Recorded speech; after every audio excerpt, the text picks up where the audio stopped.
You had this whole tour plan that you were going to do a Get Out the Vote, a bunch of shows in battleground states right before, leading up to the election. You had the whole thing planned. Do you think it could have made a difference if you could have gone to these towns? I think we are in a situation where we need to be coming together. A year ago, we needed to come together on the climate change issue.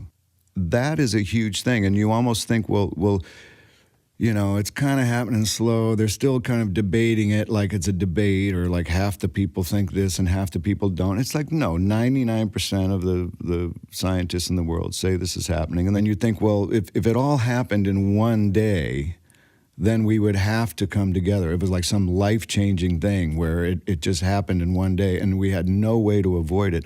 Well, that is what, if you think about it, that's what's happened with this pandemic. So now you've got a pandemic where you really think we would have come together, all of us, regardless of, race, exactly. age, gender, come together. It takes a special person to fuck that one up and turn it into something divisive in nature where, now mask wearing has been politicized, or you're anti-American. And I think that all Americans really, really want the same thing. I think most humans want the same thing, to be able to raise kids, to either, and have a job and have a family and listen to music and eat and fuck and all these things that we all have in common, the simple pleasures. And maybe the ability to further yourself and further the life for, the next generation if you have kids. That's all basic human needs.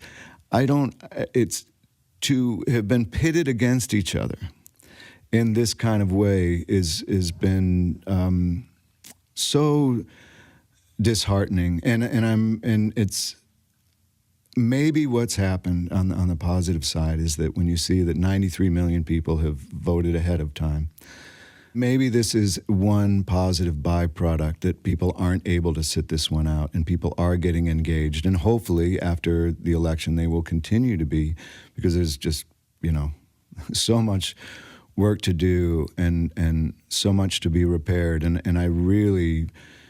We talk about people reaching across the aisle, in the Senate or in the House, but I think we need to reach across the aisle.